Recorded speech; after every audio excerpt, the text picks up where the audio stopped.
Hey y'all, this is Grant.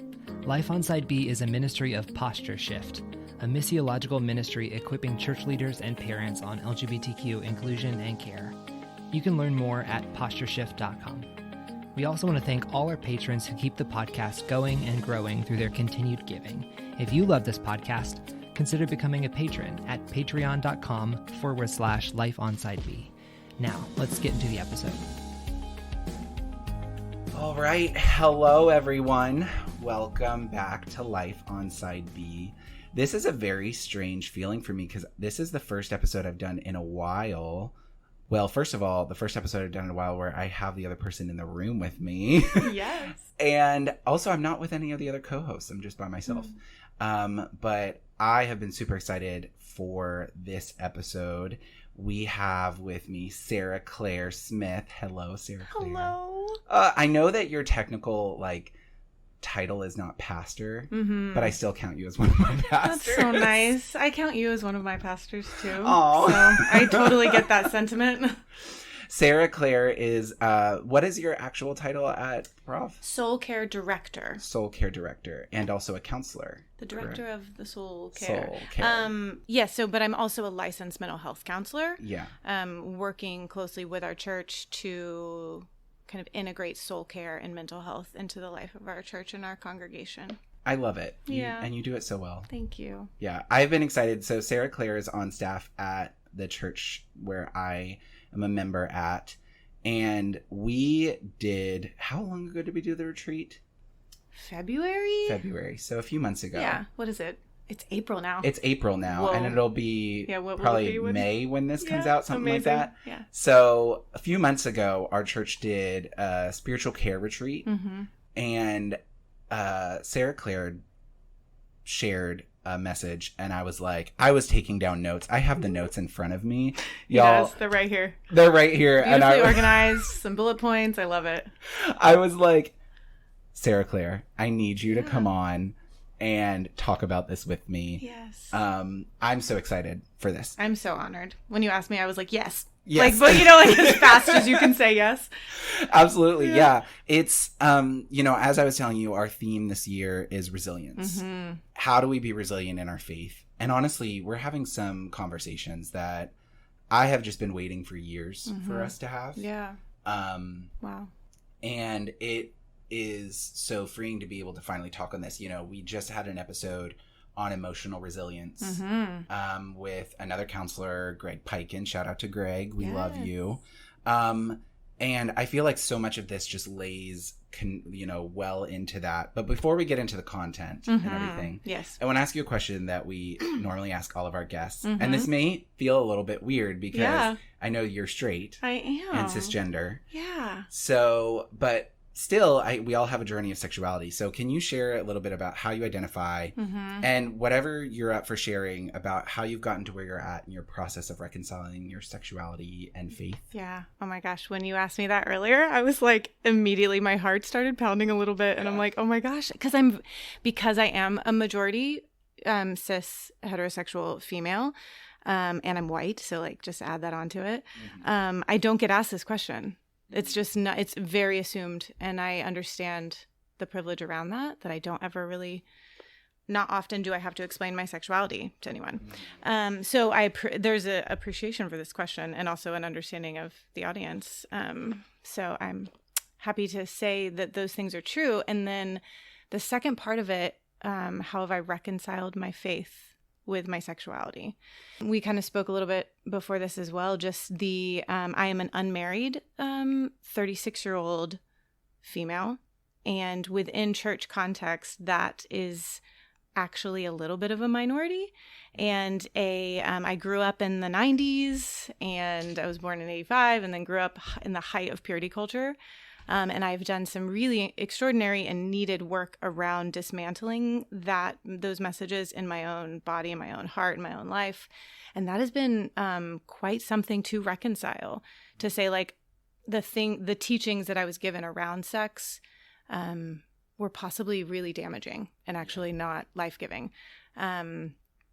So it's been a journey. I've done a lot of counseling on my own sexuality, on my own observations of how being raised in the way I was has affected me.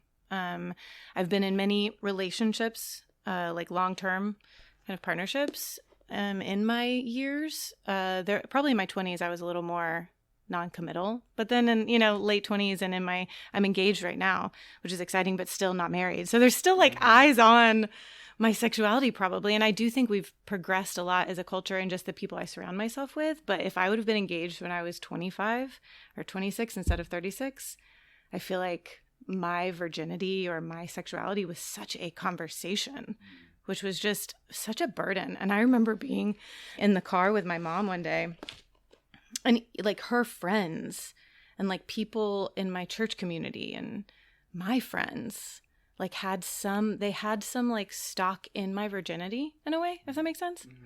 And I remember telling my mom, and like it was a conversation like that my mom had with other people, and she was like proud. But I remember being in the car with her. We were in a Volvo and there was khaki interior. It's like what I'm remembering right now. And I just said, Mom, I don't think I need to have my sexuality be a conversation right now with you anymore. It just didn't feel safe. It didn't feel right. And it didn't feel honoring, especially because I was taking different liberties with myself sexually, I think at the time. So, my reconciliation with my sexuality and my faith has come much more apart from dogma and rules and religion and the tenets around purity culture, and more a like kind of personal journey with me and Christ and me and the Spirit and me and health. And I think health also and wholeheartedness and like whole living has become more connected to what the Spirit is leading us into, or like language around that, than like what it should have been or what it was when I was younger. Because I think that's what Christ wants for us, is like health and wholeness, Yeah. So that's a little bit of my journey, but I'm still reconciling. I think I will be, maybe. Yeah. Even into marriage or into whatever, It's so funny how, 100%. I'm so glad that you shared all of this, because I think that there's many ways that those of us who are sexual minorities can many times think that. And obviously there are ways that we process our sexuality that's very different than all straight people. Absolutely. But there are ways that it affects all of us. And especially the moment that you fall outside of the narrative and the norm, it just becomes a whole bigger deal. Even just, I'm sure for you, like the moment that people just out of natural conversation ask, so when are you getting married? And these things, and it just all becomes focused around this conversation of sexuality as if that is the prominent part. And it's just like, what do we do with this? But that is truly how we were programmed. I was programmed. Marriage, husband, kids, that is the height of success as a Christian person. And so I've had to dismantle so much of that and be like, what? How is that what, my sexuality essentially being, So it's not the same, but there's a color that blends a little bit. Absolutely. Yeah. Well, thank you for sharing that. Yeah. Thanks for asking. To get into a bit more of the conversation on this whole thing, when you did the talk at our church's retreat, you talked about listening to your own story. And I've heard you talk about this a little bit. Talk about it all the time. Yeah. So can you share a little bit about what that means? Yeah. How do you go about it? Like what do you mean by listening to our own stories? Yes. It is something that I talk so much about that even when I go to answer that question right now, I'm like, okay, how do I articulate this well so that it can be heard and understood? But I'll start with last night. I was in church listening to one of our pastors, Drew, speak on a chapter in Luke. And I was struck by his ability to see himself and his story in the story of Christ. And the story of Jesus even journeying into Jerusalem, and his own personal experience being a human being. And there is a stark difference between, I believe, between those of us who have taken the time to understand the context that we were raised in, the content that was present, even like I just spoke about, like me being raised in the 90s in the height of evangelical purity culture.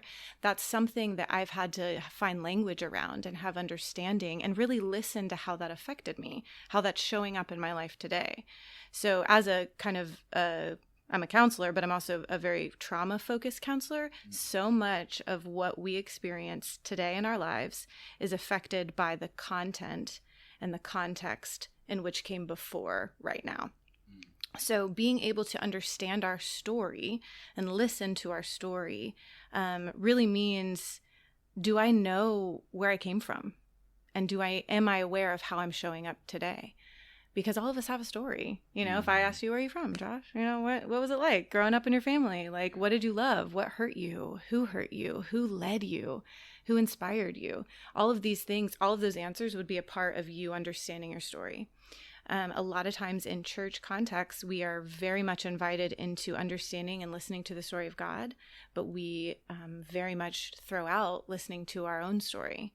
And as a trauma therapist who understands that trauma lives in our bodies and in our nervous systems and like the way we respond to other human beings and to stimuli outside of ourselves, it's really important to be self-aware and how we're showing up and what's being brought up for us. So in our church and in many other spiritual contexts, I do believe people are starting to really ask this question, like, who are you? What made you the way you are? A lot of times it's the same thing that someone will ask you when you go into therapy for the first time. It's like, tell me about your parents, you know? And it's like, oh, there's just so much gold and like important information in the stories that have come before us today. So if we're able to see each other, even like I'm looking at you right now, see like chapters and chapters and chapters of Josh's before now, and being able to honor those people and those versions of ourselves, and what they experienced, because they're a part of who you are today. So I think that we have a deep responsibility as like humans, and then one step further as like Christian spiritualists to really understand ourselves and to be responsible for how we're showing up. And I think that happens through listening to ourselves, to each other, and to God. So we talk a lot about that around here at our church. And then even in my practice and just in my life, it's like integrated all through. So listening is a really powerful, it's a powerful act. Yeah. Yeah. Well, and I love how obviously it's something that all of us do. And I love that you brought up the connection, especially with trauma, because if there's one thing that a lot of queer people have in common, gosh, it's trauma, especially spiritual trauma. Oh my gosh. And there was one thing that I heard you say when you were talking before about, what if we didn't hate this part of ourselves, but we saw it as a little child that has been neglected, and listening to that child and being able to look at this part of our, and I was like, wow, it just really impacted me, because there's so many times, I think, especially when you've gone through trauma, that you just want to not touch that area of yourself, and you want to compartmentalize and just shut the door there. That's right. But being able to open the door and see that part of yourself as someone to listen to, and a child, just to be like, where is this part of me at? Yes. And how do I hear myself speak in this way of what I need, and care for this, young, in many ways, younger part of me. Yeah. Because we talked in our last episode about how, I think this kind of connects to, there's a whole thing of second adolescence that happens in, a lot of people, but especially with queer people, where because we didn't go through, you didn't get that chance. Yeah, you didn't get that chance in adolescence to live out your sexuality, to be authentic, and to be authentic. And so the moment you open up and you come out, then it's like, oh wow, here's all of this that's just happening, and I don't know what to do with it. Wow. And so even what you shared there, which by the way, you guys, you might hear the air conditioner in the background. Yep, we're in an old church building. We are in an old church building. So you are on this journey with us. Yes. I feel like that's been so helpful for me, of like, even just putting that into like the queer experience of listening to that part of myself. Wow, okay, all of this has come up because the door was closed on it. Absolutely. Silenced. Yeah. Oh my gosh. And so trauma is translated in, I think it's Latin, or maybe, to wound. It's a wound. So I'm like, and I don't even have to ask you to imagine, because that was your experience, but like for straight people, I'm like, imagine not being able to be an authentic adolescent, to have something that you cannot share with someone. And I think a lot, like, that can be generalized to a lot of people, but in that specific way around your sexuality, that this is silenced, that this is not welcome, that this has to be in a closet closed, that is a wound on your soul, on your spirit, and if we want to speak neurobiologically, on your brain, because it tells you have to disintegrate, like separate this from yourself and then from others. So it creates such a trauma wound that second adolescence makes sense, because then once you decide I am free to be this, to experience this, to say who I am, to like voice things I've felt, then you have a whole nother closet to look at, you know? Well, 100%. And I was actually just reading I've just started reading Tenderness by Eve Tushnet. Also shout out to Eve Tushnet. Love you. And she was even talking about, in her book, she became a Christian later on in, I think, 19 years old. And she was sharing in the introduction, which is where I'm literally at. I'm literally at the beginning of this book, about how she didn't have the experience of growing up gay in the church, but then coming into the church later. And it's like, no matter if you've been into the church in, I don't know, 2 years more, you're gonna experience, you can easily experience some of the hurt that happens. But so regardless of where a person's at, I just want to put that out there, because there might be people who haven't grown up in the church, but then the moment you get into the church, then you experience this. What are some practical steps that you would say looks like to listen to your own story?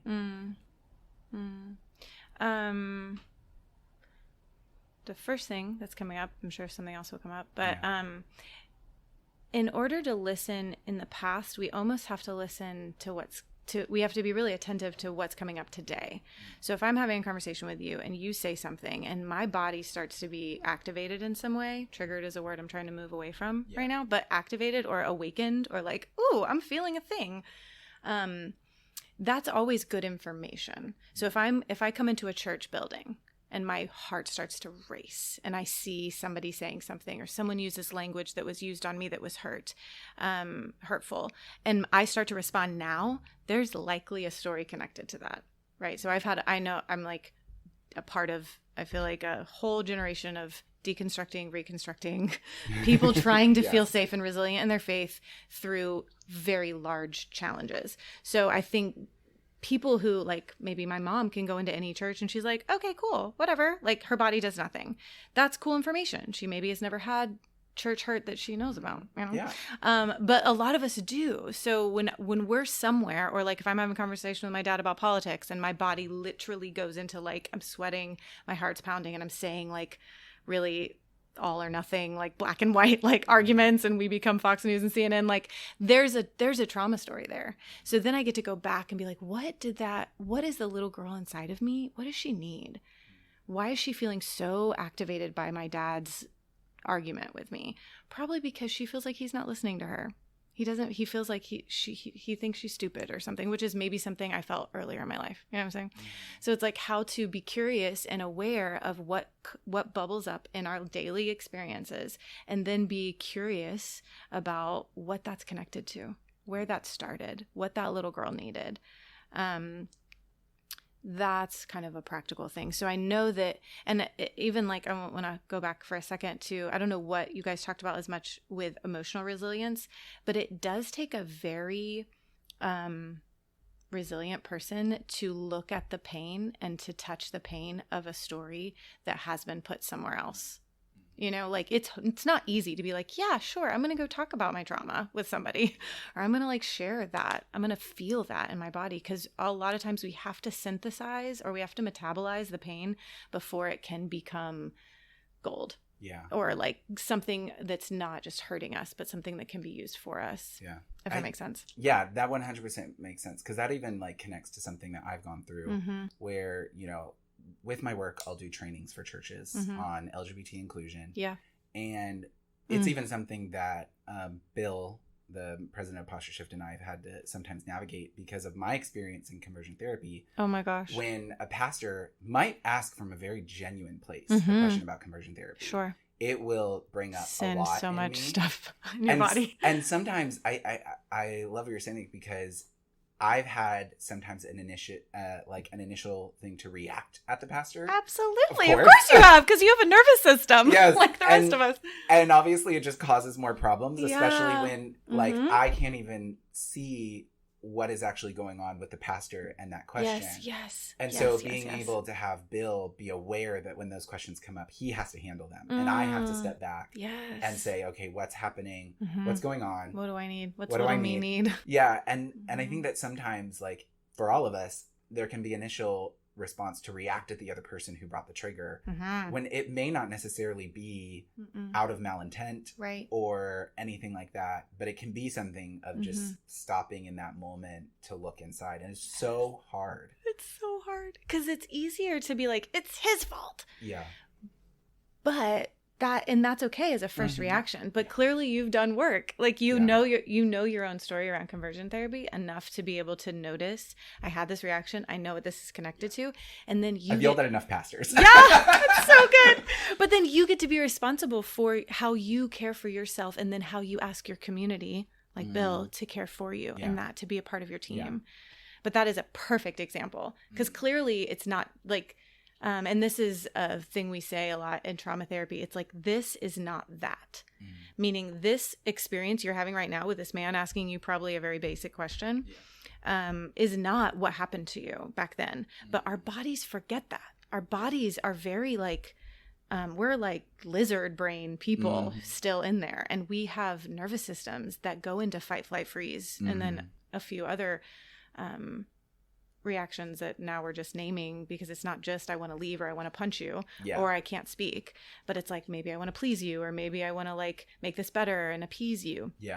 But all of those reactions are just our nervous system trying to keep us safe. So when someone asks a question about conversion therapy and you sense that they do not understand what you've experienced or the hurt that it causes you, or like the destruction, then they're not, they don't know that, but you have to know that for you, so that you know then how to care for whatever reaction comes.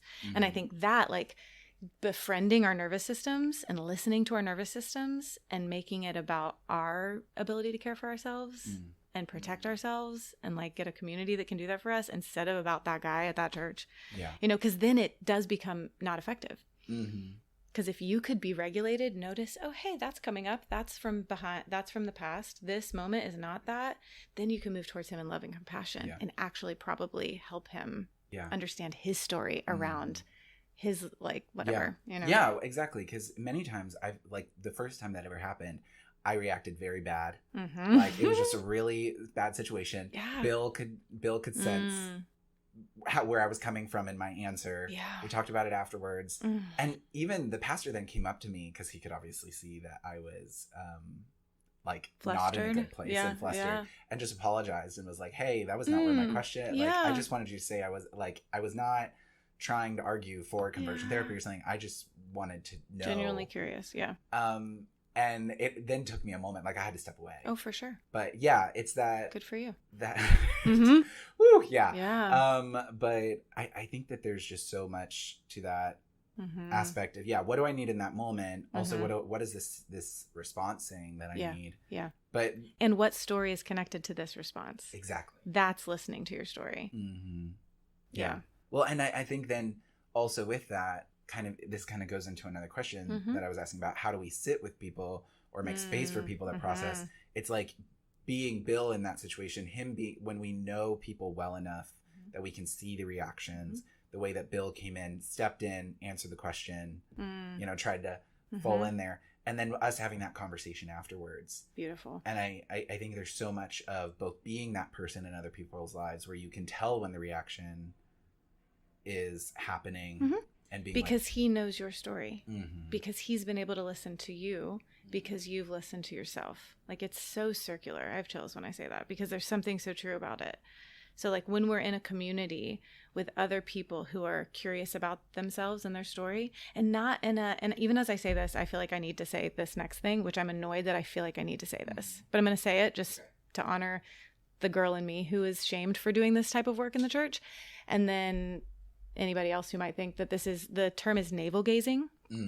Have you heard that? No, I haven't. Okay. So it's kind of like this idea that when we are Christians and we like do this self-awareness work and we like go to therapy and we like talk about our trauma, that we're like navel gazing, meaning we're like looking into ourselves instead of looking out or up. Yeah. But like the look inside is so vital to being able to look out and to look up. Like it is, I just think it's so important. So I can't now remember what came from, but like your ability to look at your story, to then communicate to someone that is in your community that you're working closely with in a vulnerable way, probably. And then for him to get it, and then for him to be able to see you in a moment of activation and then care for you. It doesn't mean that you're not responsible for your own like reactions, but it just creates a support system, a safe like container for being human. And that is the body. Yeah. I think that would be, what if that was how the body of Christ behaved, you know? So how do you hold space for people? You're curious with them. If Bill would have been like, Josh, what is wrong with you? Like, what are you doing? You know, instead of like, hey, cool, got this, move in and then be curious with you later. Like those are two very different responses. Yeah.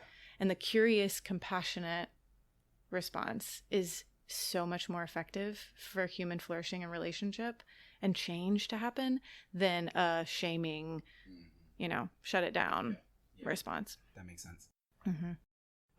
Yeah. Well, and then that also leads me to another question in this, because this is absolutely like, this is what we're developing at Prof. You know, like this community of people that listen to their own stories and therefore can listen to other people's stories. Exactly. And I know that there's people listening who are like, that sounds great. I have no place around me to find that. Yes. Let it like at all, let alone in a church context. Yeah. So what would be thoughts for people that might want to start that process and would love to have people around them in that way, but might be in the middle, I don't know, whatever their context like situation is, isolated in that.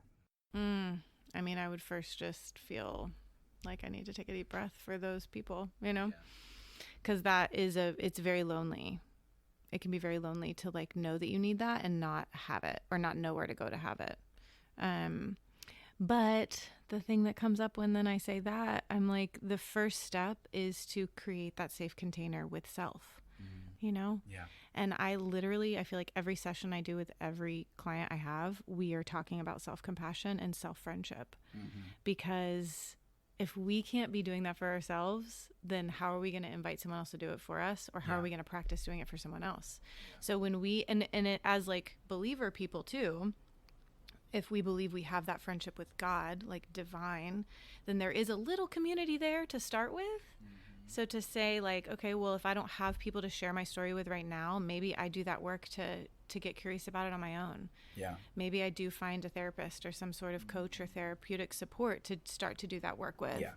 And then look for the signs with other people. Like when I share this little information about myself, do these people move closer to me in a way that feels safe, or do they move away from me in a way that feels judgmental or shaming? And, you know, building from there. But it's very vulnerable, which is our favorite word. It's very vulnerable to do this work. So if you even know, because I'm sure before you came into our community, I remember you were kind of like testing out different communities for yourself to find that safety. You were literally like going into a church. How does my nervous system feel? Talking to leadership. How does my nervous system feel? Maybe that's not what the thought was, but that's essentially what you're doing. Yeah, that's exactly what was happening. Yeah. Because I had decided, I was like, I'm going to take the time to decide. Which I just love and respect that you did that so much. Yeah. What is the best? And yeah, it happened multiple times where I would enter a church and be like, no, not at all. Yeah. And even when I like came to Prov, I remember you were one of the first people that I like sat down with and being like, okay, I think that this is good. But then taking that time to build trust. Yes. To build relationship. Yeah. Exactly. And that is so wise, because we can be like, yeah, we're a safe community. Like, we're trustworthy, whatever. Your nervous system doesn't know that. Just because I tell you that, your nervous system hasn't experienced that. Yeah. So I love that you took the time.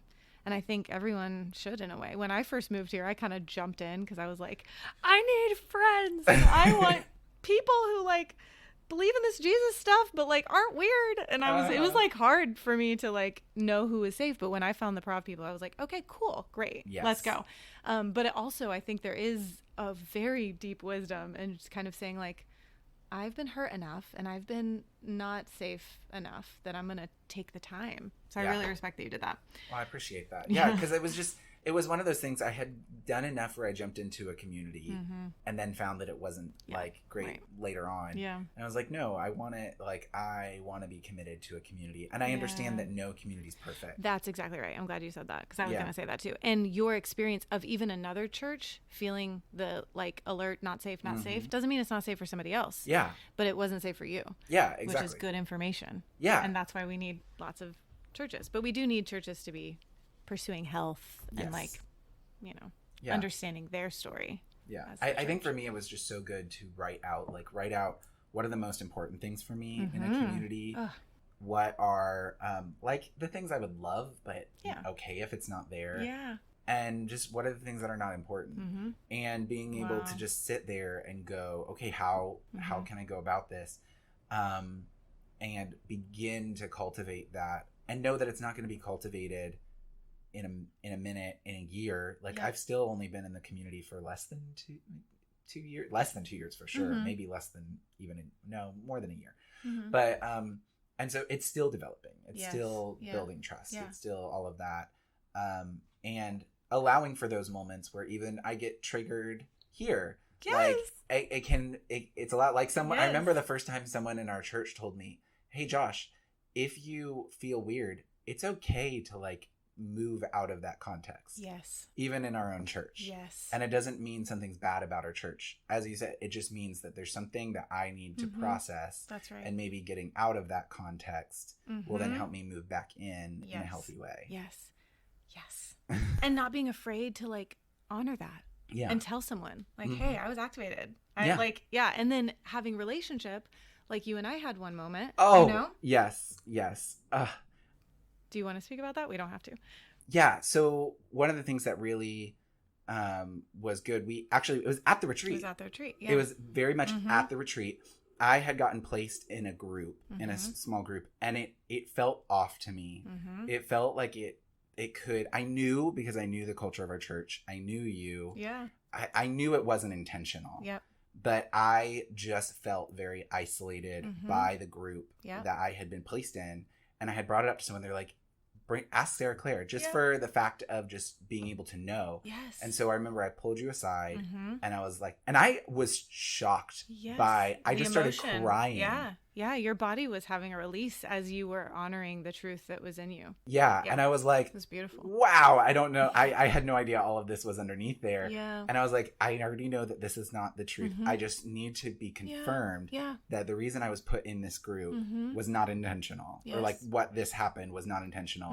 And then you even acknowledging like, no, there was no intentionality. Yeah. You know? But your courage to be curious about what emotions was coming up for you, to honor it enough to speak it to a friend that wasn't me, for them to be healthy enough to say, instead of just kind of like shit talk us or something, they were like, no, bring it to her. You trusting me enough to say like, oh yeah, she could hear this and hold this with me and not personalize it and probably just give me the truth. Then me being able to be to confirm, to validate your feeling and confirm, that's totally was not even on my brain. And then for us to like restore. Yeah. That is like beautiful. And that takes a couple different people in that scenario to kind of be on the journey of being curious with our own stuff. Yeah. You know? Yeah. Which is just really beautiful. Like fester and be underneath the surface. Yep. You know, it's even just like my house, like we've been cultivating just this rhythm of monthly time of asking questions. Wow. And asking, is there anything unresolved? Is there any like, what do we appreciate that's happening in the other person? What do we need? How can we support the other people? And even having this monthly time that we've started of being able to allow for this time of seeing what we need, if there's anything underneath the surface that needs to be brought up, and then having that time where you already know it's going to be like you don't have to make the space is already there. Wow. To be able to do that. Yeah. But you're right. It takes multiple people on that journey. Doing the work. Yeah. And committed to it. Mm-hmm. The intentionality in which you live by, Josh, is very, like, notable to me right now. Oh, thank you. Yeah, that's really cool. Well, I think it's because, like, connected to our whole theme of resilience, it's been something that I've gone through a few different times where being on the edge of just it all falling apart. Yeah. And like at least one time, which I plan to share later on in the season, when it all fell apart and realizing I have to get intentional or else it's not going to work long term. Yeah. It's just, especially being in ministry, like it's just not going to work. Nope.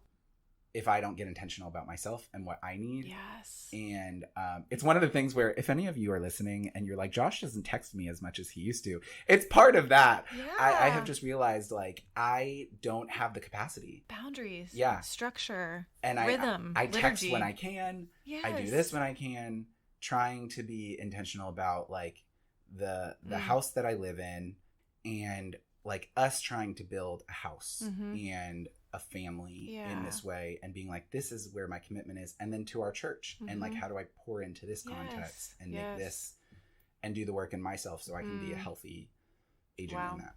It's like almost like out of survival, but then it's turned into this like very thriving part of your life. Yeah. Yeah. I hate it because I hate that for me. I really think that I would not be able to survive in a Christian context without that. I mean, yeah. I don't think anyone I don't know can. how people do. Yeah. But yeah. But I think especially as a queer person, I just knew I wasn't going to survive even a few years. You're so right. The need for community and for structure is more in your experience, I think. Yeah. Which is just not fair. Well, and I think it's even in the single context in general. No, for sure. I know. There's so many elements to all of it. I know. But even us being able to understand that is a part of us listening to the story, you know, and like then taking responsibility for it and like saying like, this is it. It's good. Yeah. I'm loving this conversation already. I know. Okay. Moving kind of along in this, there was something else you had brought up that I loved. I have talked about it multiple times ever since. It's this concept of clean pain and dirty pain. Can you explain those? I can. I cannot take credit for them. So I will tell you where this came to my brain from a man named Resmaa Menakem. And he is an author and a therapist and an activist and a racial educator. He wrote a book. I have it right here. I'll share the details of this book in the show notes. It's beautiful. So it's called My Grandmother's Hands, Racialized Trauma and the Pathway to Mending Our Hearts and Bodies. So he talks about trauma from a very neurobiological, generational, therapeutic way. And yes, it is. Most of his research and his experience as a man of color is talking about racialized trauma. But, you know, we just take it and say like trauma is trauma and all of our bodies have it in some way or another. So from this book, one of the concepts that he writes about is clean pain, dirty pain. And I'm going to read a quote from him so that we just get it. I'm not paraphrasing. And then we can open it up and let it breathe. So it says, clean pain is the pain that mends and can build our capacity for growth. Dirty pain is the pain of avoidance, blame, and denial. When we respond from our wounded parts, we become cruel, violent, or physically and emotionally run away. And then we experience this dirty pain. And then that pain can create more of that pain for others. All of this suggests that one of the best things we can do, not only for ourselves, but also for our children, our grandchildren, our communities, is to metabolize our pain and heal our trauma. When we heal, we make room for growth in our nervous systems. We have a better chance of spreading our emotional health to our descendants via healthy DNA expression. In contrast, when we don't address our trauma, we may pass it on, along with fear, constriction, and dirty pain. So basically, the way to paraphrase that for this moment is clean pain is pain that's been looked at, pain that's been acknowledged, pain that's been felt even by the body who is experiencing it. Dirty pain is the pain that we put in the closet and we shut the door and we say, no, we're not going to look at that. We're not going to talk about that. We're not going to let anyone in with us with that. We're not going to acknowledge that. Or maybe dirty pain can also be like, we're going to acknowledge it, but we're just going to talk about it all the time without actually processing it, which I think is very common because it's easy to blame, to kind of like name what happened without really caring for what happened. Does that make sense? Yeah, 100%. Yeah. I think there's so many things in there. I mean, even just one of the things that stands out to me in it is the very fact that I think sometimes we think that by processing pain, that we're going to get rid of the pain. Right. But it's like, no, you don't get rid of the pain, but you can clean it. I almost think of it in this chaotic, organized way of being able to organize it into an intent, into a understanding. But yeah, and I love even the distinction you made, even when we like can talk about it a lot, but then we're not processing it. The distinction between talking about it and processing. Yes, because we can talk about it, but that might not be vulnerable for us. But really feeling it, acknowledging it, like letting it move us to tears or to change or to heal. So, and I really at retreat tried to make a point around, it's not that it goes away, like you just said. And I am an Enneagram 7. And if you don't know about the Enneagram, please do some research on the Enneagram because it's a part of helping to understand your story. It's a wonderful tool for like doing that type of work. But I'm an Enneagram 7. So I am pain avoidant. I would love the world to live in like magical butterflies and rainbows, like, and just like pain free, which is like part of, honestly, if we want to be really honest, why I became a therapist. Because I was like, well, I will just help everyone erase their pain. I will just heal my own pain and I will make sure no one else has pain again. But that's like not actually, the flip side is that I actually just invite people to feel their pain all the time, which is hysterical. But for me and my own self, like I would rather avoid stuff. I would rather not talk about it. I would rather like do everything I can to just like not be with it. But then once I learned that about myself and I was like, oh, okay, maybe I do need to like attend to this. Then I go to this other extreme where I'm like, I'm going to go to every therapist. I'm going to go to every energy healer. I'm going to go to every church service. I'm going to journal every day. I'm going to do EMDR. I'm going to like do everything that will only for the sake of like being pain free in a way. So it's all still trying to be pain avoidant or trying to like synthesize the pain. But what I think I've truly learned and what I see in like the bodies and the lives of my loved ones and my clients is that we have to acknowledge it, let it move us towards healing and health, and then it's clean pain, but it's still pain. It's still pain. Like that story's never going to not be your story. Yeah. But that's the difference. And so the dirty pain is, the opposite when we're just not attending at all. And there are giant repercussions for that type of avoidance in our lives, in the church's life, in relationships life. Yeah. 100. And I see that, like I see it in my own life. Like 2 examples in my life is I don't know if I've there's been 2 family hurts that I have experienced. One was my sister, had a stillbirth, and processing that.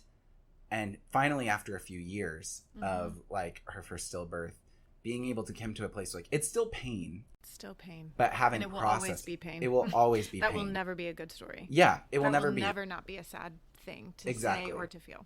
But I've been able to process it, organize in ways to be able to give words to it, to what comes up around it, to what it has caused in my life, and be able to allow something, to work through that and do that. But then it's even funny, like in this past week, I was with my counselor and we brought up this other way that I was hurt by a sibling. And it's something I've talked about a lot. And that's why I was impacted by you saying we can talk about it, but not process it.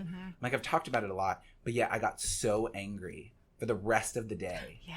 And I was like, wow, okay, so there's a lot more good there. Information. Yeah. And I'm like, there's just so many emotions that I still can't place. I can't understand why they're coming up. Yeah. And I'm like, okay, so there is a lot of dirty pain in this situation. But yet, so much of that has just come from the initial acknowledgement that I can't get rid of pain. But being able to organize it. And a lot of it then comes through that listening of your story. Absolutely. Of being able to give words to it, of like understand how it react. Oh, there's just so much here. This is why, I'm trying to find a Brene Brown quote because I think it's appropriate, and I can't do a podcast without talking about Brene. We love Brene. We love her. When we deny our stories, they define us. When we own our stories, we get to write a brave new ending. There's one more that's basically like we can stand outside and like hustle for our worthiness on the outside of our story, or we could like be in it and like be wholehearted in our story, which is more vulnerable to do that. It's more vulnerable to like really feel the twinge of pain every time you remember that your sister has suffered and your family has suffered through these stillbirth experiences. But but it's worse to stand on the outside of it. In a way, you know. Yeah, it is. It's just, I think that there's this way of being able to process pain that, allows like the holistic understanding of yourself to come back together. And being able to live more embodied in understanding yourself or myself, like in that way. That's even just been something I've loved as we've done at church, about just the fact of understanding yourself within your body and all of that. And this is something, and I want to say this to like acknowledge the fact, like for all of our trans listeners, this is something I've been trying to process of what does this mean for the trans experience, living an embodied life, of being able to feel yourself in that. And I don't have answers for that. And I hope that's something we can explore more on the podcast. So I'm acknowledging that what I'm talking about is a cisgender experience. So just throwing that out there of acknowledging that. But it has been really helpful for me as a cisgender person to really be able to connect in that understanding of the pain and my body of that and where that connects, and being able to feel that even just in breathing in all of this stuff and being so helpful in that pain. I mean, it's just so good. Okay. Well, there's so much here we could talk for. I could talk to you for hours. There is one more question I have for you. We're asking all of our guests this. You pick an age of your earlier self. Share with us what age, but then what is a message you would send to yourself at that earlier age? Something around 26, 27, 28, maybe. This was the time when sweet Sarah Clair was like waking up to more of the reality of life versus the fantasy that she was told. I'm still doing that, actually. But I would maybe want to tell her something like,